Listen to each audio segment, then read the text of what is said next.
this one, the CXLWZ guitar amplifier. That's the AGL20. I don't know how they name these things, but that's that size. So we're going to see whether the size impacts the quality of it. I presume yes. And we're also going to see which one my favorite is and what features I like. So I guess we can start with the CXLWZ AGL20 guitar amplifier. And then afterwards we're going to compare all of them together using my guitar, my art, and then the Schecter over there, my bass, just to see what they sound like with bass and guitar. So inside this one, pretty simple. It comes with, I've already unboxed these before, so they're out of their packaging. This one comes with its own cable and some paperwork and the amp itself. So I'm going to put this one aside since I have my own cable. But this is the amp itself. I do like the orange color of it. This one has the gain, bass, treble, volume knobs, and it has the input and phone inputs here. It has an aux input for if you want to listen on headphones. It has the drive button, and it has the power switch here. On the back, there's nothing. I do like the feel of this. There's a nice grill, nice kind of material here. The material on the amp itself is like this faux leather. I believe that'll be typical with this type of product. All these are relatively inexpensive products, so just comparing the costs between them is not necessarily the best way to do this. Just if you're looking to purchase an amp, you can see what they sound like on camera, or you can take my advice into account. This one does have a handle, which I really like. Anyway, I'm going to put this aside for now. We're going to open up the next box, and we're going to see how that looks next to this one. So this is the Donner M3 guitar amplifier, and these all say guitar amplifier, but we'll be trying the bass on them. Inside the box, there is the power cable, which used to come in this box, but I have over here. And the good thing about the Donner, okay, I'm just going to throw this one out. The good thing about the Donner amplifier is that it actually can use batteries.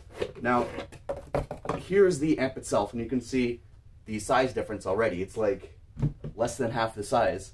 The good thing about this one, that one doesn't have, is that this one can be powered by batteries. Now, the batteries used are AA's, and they're single use. It's not rechargeable, which is a bummer, but for something like this, that's still pretty good.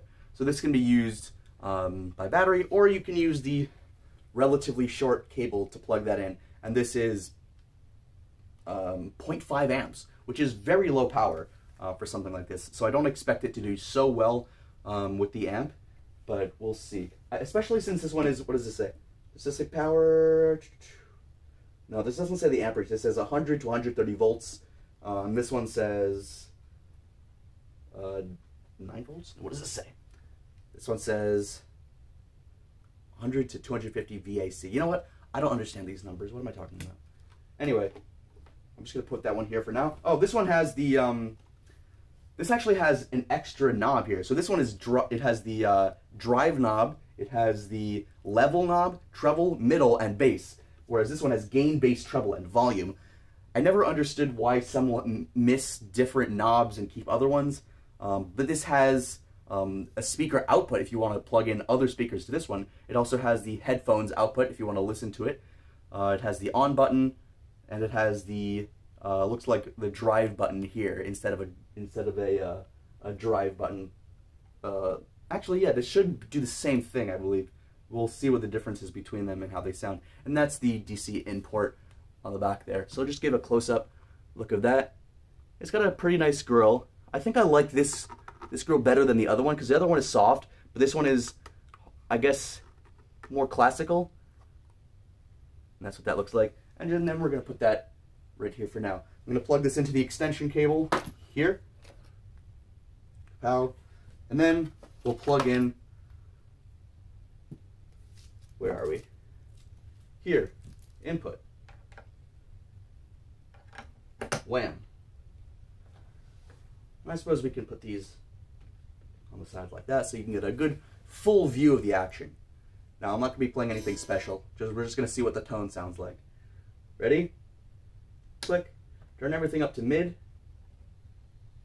And we're already getting some feedback. So I've noticed that on this, I'm not playing anything, the treble knob comes with its own feedback feature. Can you hear that?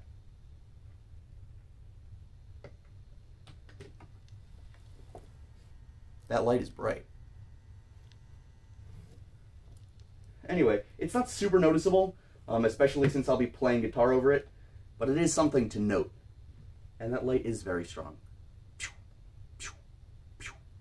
Alright, we're going to turn this to mid. Volume is at mid, gain is at mid. Alright.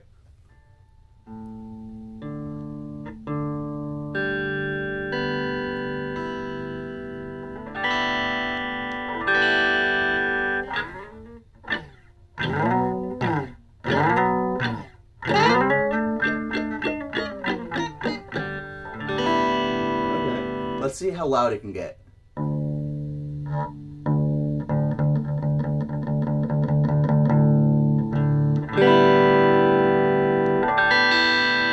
That's a pretty good volume for a practice amp, I think.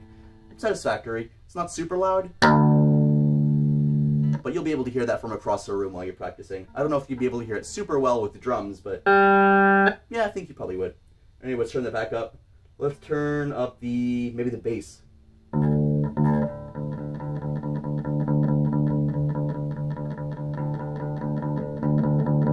Yeah, that's a good increase.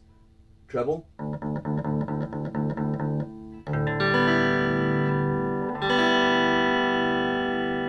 Doesn't introduce too much clarity.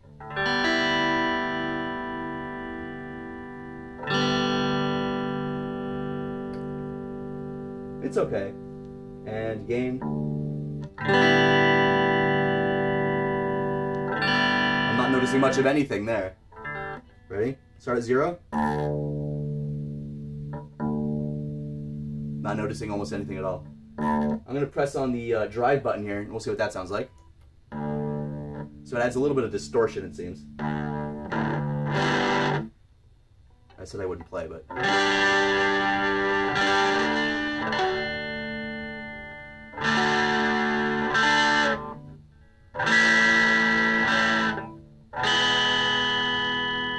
Okay, it's not a super powerful overdrive.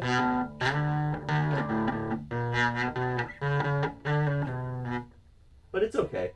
Overall, it's okay. It's meh. The effect, the overdrive, it's okay. It adds a good bit of oomph. It does feel a little bit flat on the top. And there is that extra feedback I'm hearing. Now it's off. Now it's on. Now it's off. But overall, it's okay. For a demonstration, that's fine. Alright, we're going to turn that off. Unplug that.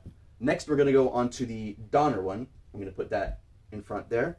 We're going to unplug. Actually, you know what? I'm just going to go off with battery power with this.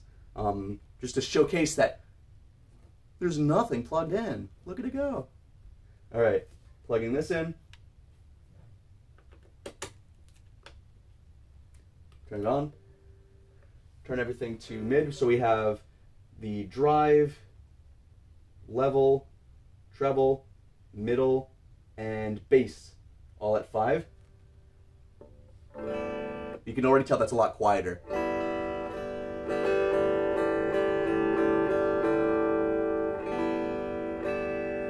We turn the bass all the way up.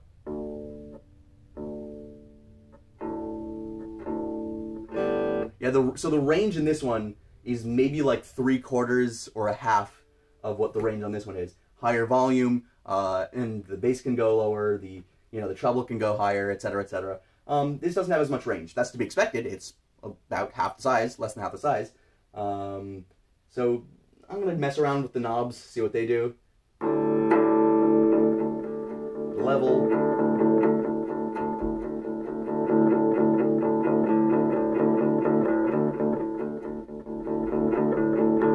Still pretty good volume for something of this size, I think.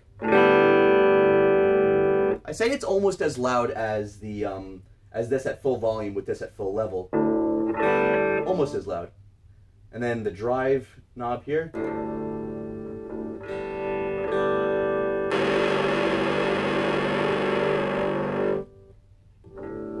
Oh, I see.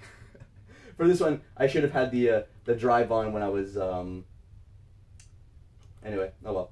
But the drive knob controls how much drive there is when you press the drive button. So let's just...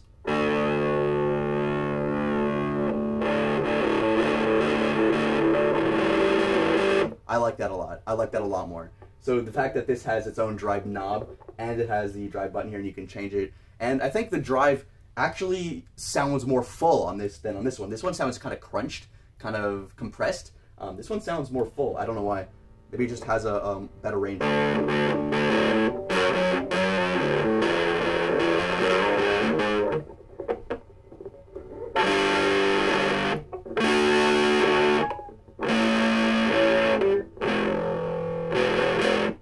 And that's only at 5. At 10, that'll be shaking the whole house. That might be a bit much. And there is a bit of feedback on this too when the drive is all the way up. Yeah, increasing the level and the drive, you can still hear this.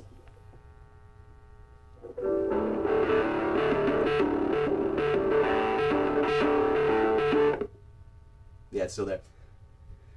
So they both seem to have it, but it's not super noticeable when it's playing.